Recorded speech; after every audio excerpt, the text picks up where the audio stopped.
Em nome do Pai, do Filho e do Espírito Santo. Amém. Louvado seja nosso Senhor Jesus Cristo e para sempre seja louvado. Obrigada, Senhor meu Deus, por não perdermos uma chance de estarmos na Tua presença. Não queremos perder a oportunidade de Te louvar e de Te agradecer.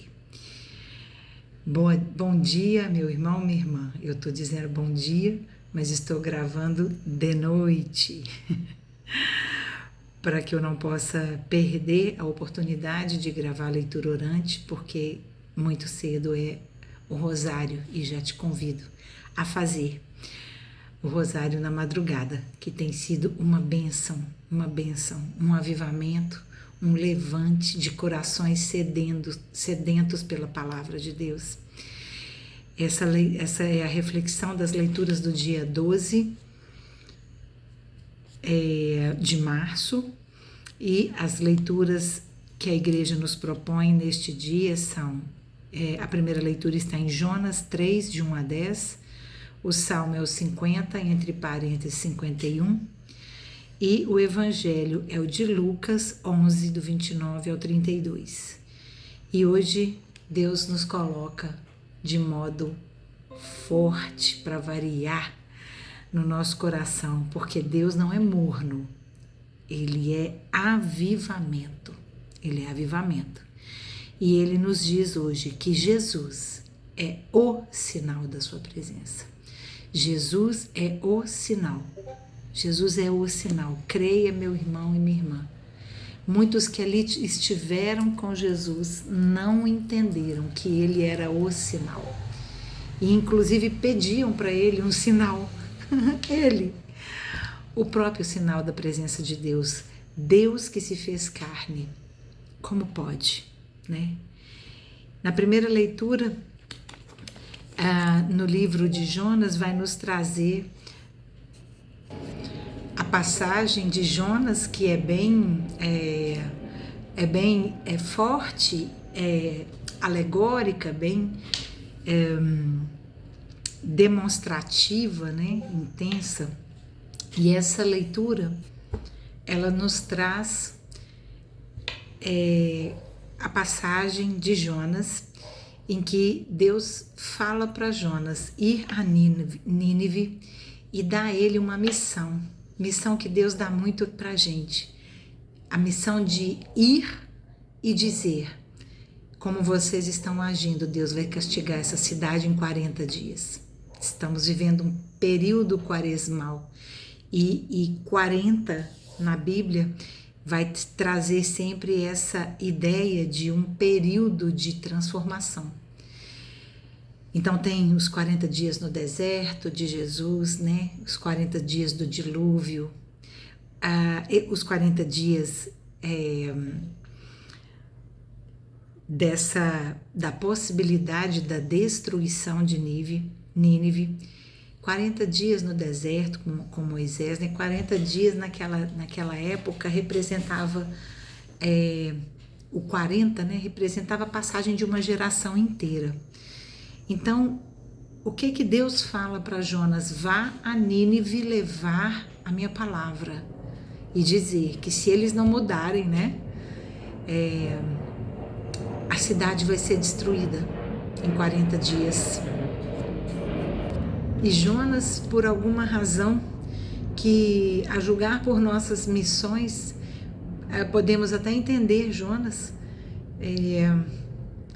ele ali, eu fico imaginando que Jonas, ele não se sentiu pronto para uma missão tão grande. Quantas vezes Deus nos manda uma missão e a gente não se acha capaz, como se a missão que Deus nos desse dependesse da nossa capacidade. Deus não depende da nossa capacidade, Ele nos envia e Ele nos capacita. A prova disso sou eu aqui na leitura orante. Quem sou eu para poder dizer com minhas palavras o que o Espírito Santo vem tocando no meu coração a cada dia, a cada leitura? Mas eu resisti muito tempo. Eu falava, não vou ficar me expondo. Acho que Jonas também pensou nisso, né? Não vou ficar me colocando ao julgamento das pessoas. até que Deus ele põe no entendimento da gente que Ele nos capacita. A missão está dada. A missão está dada. Em algum momento eu vou precisar cumprir essa missão, porque muitas vidas dependiam da missão de Jonas. Olha isso, né? Então ele realmente saiu, mas ele saiu para ir na direção contrária. Assim como Adão e Eva, ele queria se esconder de Deus. Quantas vezes nos escondemos de Deus, nos omitindo, saindo da igreja, abandonando os ministérios, os grupos, a oração, uma novena. Quantas vezes queremos assim nos esconder de Deus porque a missão está pesada demais. Mas é porque a gente ainda não confia suficientemente que é Ele que vai nos capacitar e nos dar a condição de cumprir essa missão. Não é Deus que precisa da missão, somos nós que precisamos passar pela transformação de uma missão que Deus nos coloca e principalmente passar pela prova da obediência, tão difícil para a gente, né? Então, Jonas entra num barco e ali o barco entra numa tempestade e eles entendem que é algo... É alguém ali no barco que está desobedecendo, mas ali tinham pessoas de vários cultos, né?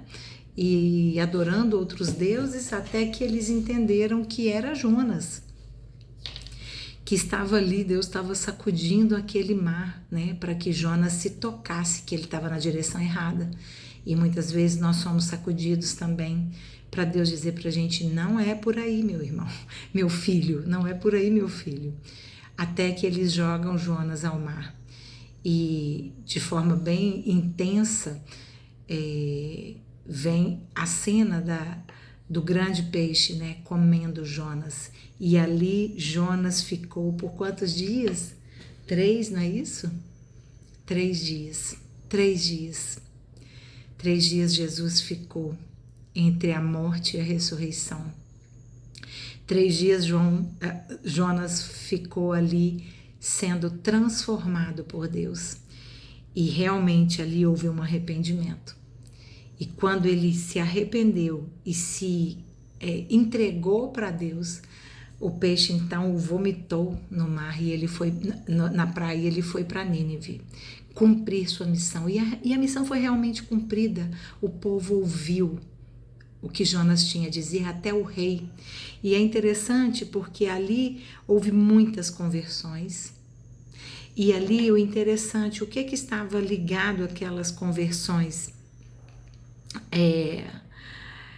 Eles imediatamente, o povo todo se decidiu a fazer um jejum, até os animais, um jejum, com humildade, vestindo roupas de sacos até o rei. Era um hábito deles, né? Para externar a humildade que estava dentro deles ali, naquele momento de conversão e arrependimento, vestir uma roupa simples, feita de saco, se cobrir de cinzas. Olha que a gente acabou de viver a quarta-feira de cinzas e vem deste hábito, né? Desse momento de transformação e conversão. E então Deus muda a sentença de toda uma cidade que poderia ser condenada por causa da desobediência de uma família inteira, uma cidade inteira, uma nação inteira pode ser condenada ou salva. O Salmo vai nos falar então de um apelo de Davi após o pecado, né, o pecado cometido, ele se arrepende e ele faz um apelo a Deus. Ele pede perdão, ele confessa o seu pecado, ele confessa o seu pecado, pede perdão e dá glórias a Deus por ter seu pecado remido, perdoado, apagado. Então é um salmo em que é um louvor a Deus pela remissão do pecado. E o Evangelho, ele vai nos falar exatamente do sinal de Jonas. É Jesus, então, dizendo ao povo que pedia a ele sinal de que ele era o Filho de Deus, e ele falava: essa é uma geração perversa. O sinal de Jonas já foi dado. Jonas foi o sinal para os ninivitas. Jonas foi suficiente para os ninivitas. E Jesus estava diante de um povo que ele, o próprio Filho de Deus, não estava sendo suficiente. E ele diz: então não haverá sinal. Mas é porque ele era o próprio sinal. E como era um povo que conhecia, né, as histórias do Antigo Testamento, ele cita Jonas. Jonas, ele foi o sinal de salvação para os ninivitas. E Jesus era o Deus vivo trazendo a salvação. E o povo não entendia como um sinal. E ele diz, né, que essa era uma geração perversa. Somos uma geração egoístas? Somos uma geração materialista? Somos uma geração que nos voltamos uns contra os outros? Hoje mesmo, no posto de gasolina que eu parei, uma coisa tão banal, e a pessoa já se estressou, já xingou, e eu disse: me desculpa, meu irmão, eu não vi que você ia entrar. E olha como as pessoas estão completamente voltadas só para si. Só para si. Por isso uma geração tem se levantado num avivamento e numa conversão, porque basta de desconsiderar a existência do outro, achando que é só a minha que está valendo. Então o sinal que nós precisamos é o próprio Jesus, que já veio por nós.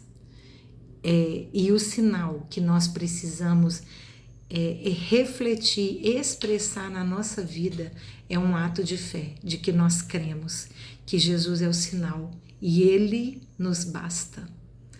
Posso passar uma vida sem experimentar um grande milagre, mas a própria vida já é um milagre, já é a presença de Deus na nossa vida.